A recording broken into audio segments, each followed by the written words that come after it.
Local journalist और मैं हूं इकबाल। इस वक्त हमारी टीम मौजूद है इलेक्शन कमीशन के ऑफिस के करीब कोलकाता में, और मेरे पीछे देख सकते हैं आप एनसीपी के वर्किंग प्रेसिडेंट अरसलान खालिद के द्वारा जो है एसआईआर को लेकर जो है अभी हाल ही में जो राहुल गांधी प्रतिपक्ष नेता जो है विपक्ष के नेता राहुल गांधी के द्वारा जिस तरीके से जो है इलेक्शन कमीशन और फेक वोटर्स को लेकर के जो प्रेस कॉन्फ्रेंस की गई थी, जहां बताया गया था कि एक एक रूम में 80-80 वोटर्स जो है मौजूद हैं, और इन तमाम चीज़ों को लेकर के जो है प्रोटेस्ट किया जा रहा है। देख सकते हैं पीछे एनसीपी के तमाम नेता जो हैं बैरिकेड को तोड़ने की कोशिश कर रहे हैं और इलेक्शन कमीशन के अंदर जाने की कोशिश कर रहे हैं। आइए इनसे बातें करते हैं और जानने की कोशिश करते हैं कि क्या इनका एजेंडा है, क्या इनकी मोटिव है और क्या कहना है इन मुद्दों को लेकर।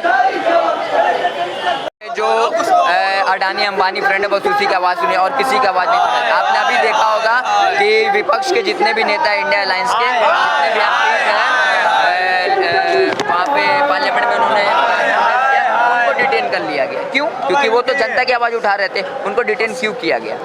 तो यह आज जो सरकार है वो किसी की आवाज़ को आगे बढ़ाने नहीं देती है, और हम लोग इसकी लड़ाई सड़क पे करते रहेंगे जब तक इलेक्शन कमीशन जवाब नहीं देगा, जब तक इलेक्शन कमीशन जो विपक्ष की डिमांड है उसको पूरी नहीं करेगा। इलेक्शन कमीशन तो बोल रहा है वोट दीजिए, सवाल साइन कीजिए, फिर हम आपको हम पहले वो लोग चोरी करते हैं, उसके बाद फिर वो बोलते हैं कि भैया आप हमको एक एफिडेविट दे दीजिए कि आप सच बोल रहे हैं कि नहीं।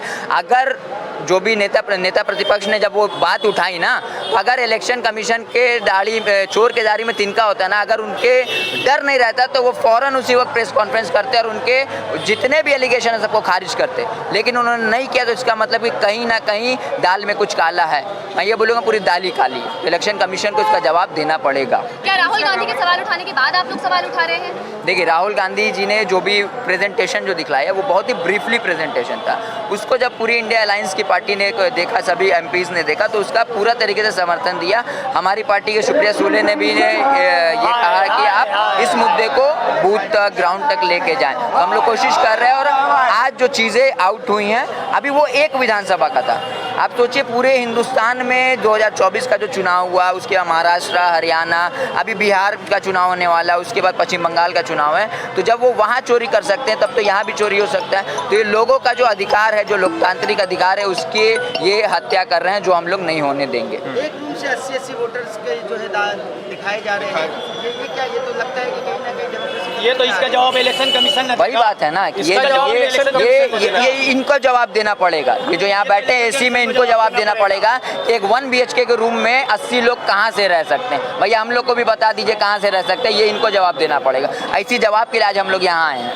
कमीशन का इसी का तो रवैया देखकर नहीं लग रहा है कि वो जवाब देगा या अपने काम पसंदीदा है या कोई चोरी हुई। ये देश अब सिर्फ बीजेपी को जवाब देगा, उसके अलावा जो आवाज़ उठाएगा किसी को जवाब नहीं देगा। ये हो चुका है अब, चाहे वो ईसी हो, चाहे वो ईडी हो, चाहे वो आईबी हो, चाहे वो सीबीआई हो, वो जवाब अब सिर्फ बीजेपी को दे रहा है। आप सवाल उठाइए, हम सवाल उठाए, हमें सिर्फ डिटेन किया जाता है। अभी एमपीज़ को डिटेन कर लिया गया, वो कोई आम आदमी तो नहीं है। अगर उन्होंने सवाल उठाया आप उसका जवाब दीजिए। आप उनसे क्यों छुप रहे हैं? आप उन्हें क्यों उठा रहे हैं? आप उनकी आवाज़ क्यों नहीं आगे आने दे रहे हैं? फिर आप आम आदमी के साथ क्या कर रहे हैं जब आप एमपीज़ के साथ, एमएलएस के साथ ऐसा कर रहे हैं? तो अभी शरद पवार जी ने एक उद्घाटन किया कि उनके पास भी कुछ लोग आए थे जिन्होंने ऑफर किया था कि 160 सीट हम आपको दे सकते हैं। इस पर क्या करें? देखिए, वही बोले कि जो भी उनके पास लोग आए थे वो तो नहीं पता कि कौन थे, क्योंकि पवार साहब ने भी उसका डिस्क्लोज पूरा तरीके से नहीं किया। लेकिन आप ये बताइए कि चुनाव से पहले इतनी कॉन्फिडेंटली जो कुछ लोग हैं जो वो बात बोलते हैं, तो कहीं ना कहीं इसमें इलेक्शन कमीशन का सपोर्ट है।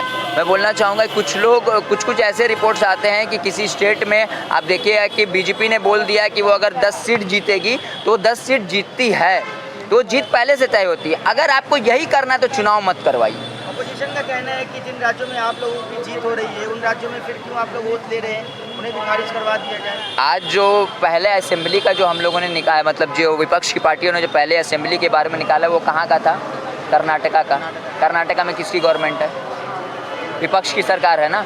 तो फिर हम लोग अपने घर में भी हम लोग देखते हैं कि अगर हमारे घर में भी कहीं कुछ चोरी हो तो हम लोग उसको भी देखते हैं। हम लोग सिर्फ दूसरों को उंगली नहीं उठाते हैं, हम लोग दोनों जगह देखते हैं, पक्ष में भी देखते हैं, विपक्ष में भी देखते हैं।